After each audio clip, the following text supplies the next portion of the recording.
Now let's add some sound effects for our little robot friend. Over here, I have a few different options to get sound design from. There's Soundsnap, which is not free, but it's reasonable for a yearly plan. And then you can download little packs as well. And then there's Freesound, which has a ton of kind of high-end, low-quality audio tracks, and these are all free, which is great. It's a little less beautiful than Soundsnap. Zapsplat is also free. They're pretty great. If you just click through, you can see all these categories. And then YouTube actually has its own library as well, and there's a lot of music tracks and sound effects. And there's a search there. So wherever you go, you can just get a lot of free stuff, or if you pay a little bit, you can get some higher quality stuff.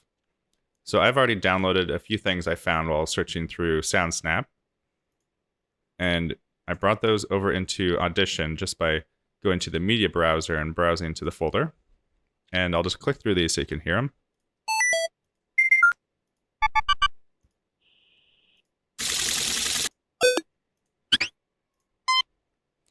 And so for these beeps, we can probably leave them alone, since I'll use this when we tap on the screen to make the robot do a little spin.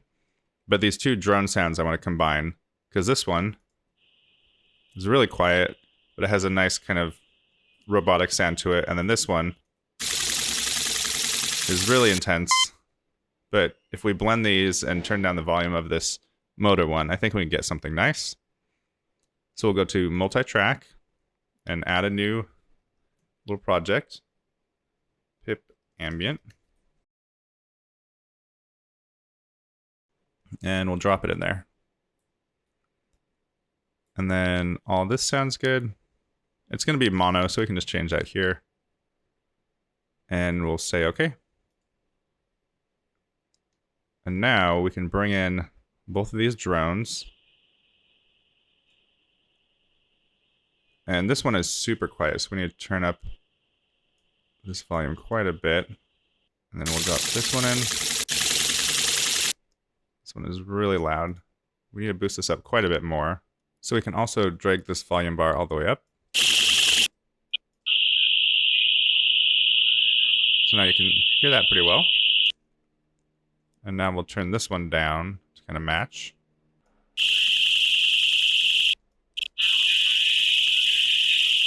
And this drone motor is a little rough sounding, so we'll keep that fairly low. And the beginning of this drone has some weird kind of voice sound effects. We'll trim that off and then just drag this to fit that. And if we control zoom or control mouse wheel, we can zoom in. And it looks like it kind of tapers off here at the end, so we'll just trim that off. So when it loops, we hopefully won't hear it.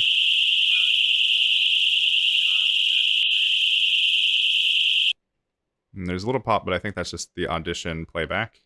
And an actual filter will keep this audio level pretty low, but it sounds like these two are somewhat balanced. So now we can go to File, Export, Multi-Track Mixdown, and Entire Session.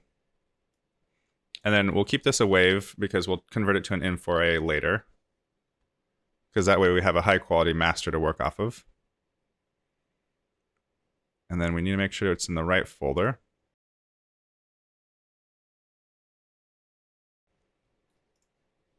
Now checking on that. I think we can play it in VLC.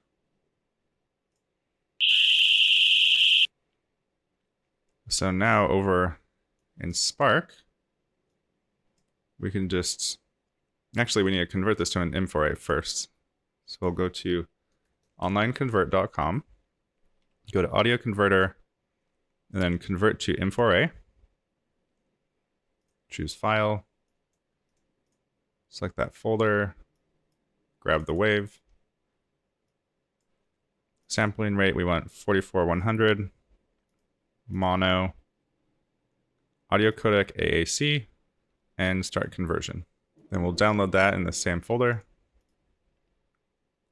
And we don't need to rename it because it's a different file type. Now we can bring this directly into the project. We want this to play all the time, so we can go to Actions, Play, continuously in the scene. Now you can hear that little whirring or buzzing. And we want to keep it a little bit more tame. I'm going to collapse all this. Select the speaker and turn down the volume over here.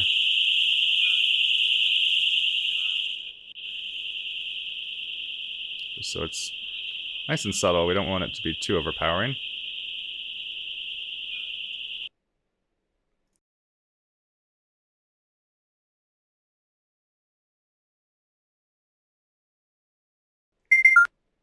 Actually, I think this one on its own is pretty good.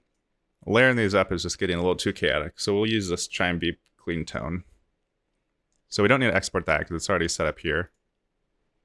So I'll just go back into the sound effects folder, and it was the chime beep clean tone.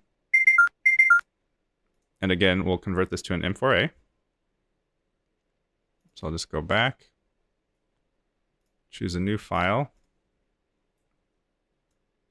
chime beep clean, 44100, mono, AAC, convert. Now we can drag this in. And we only want it to play when we tap the screen. So we have this screen tap sender. So we can copy this and paste it down here. So every time this is tapped, we want the beep to play.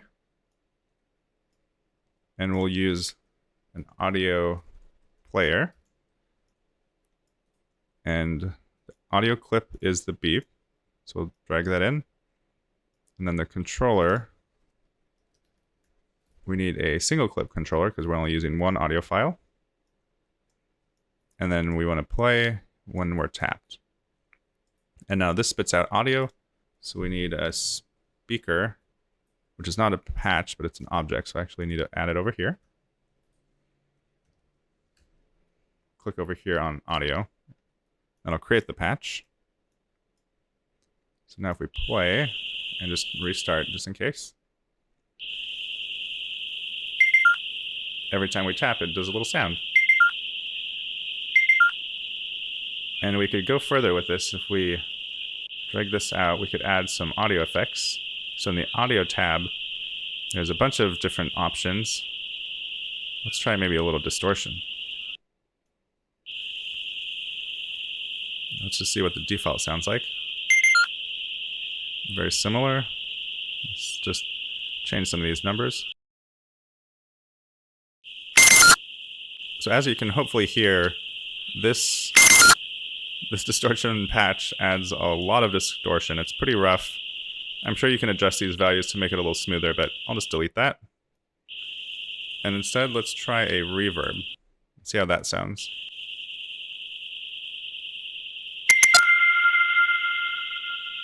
Anyway, that's reverb, but we'll just do the actual audio. So now we have our floating little buddy. He changes color, he spins around, he's got thrusters, and now he talks.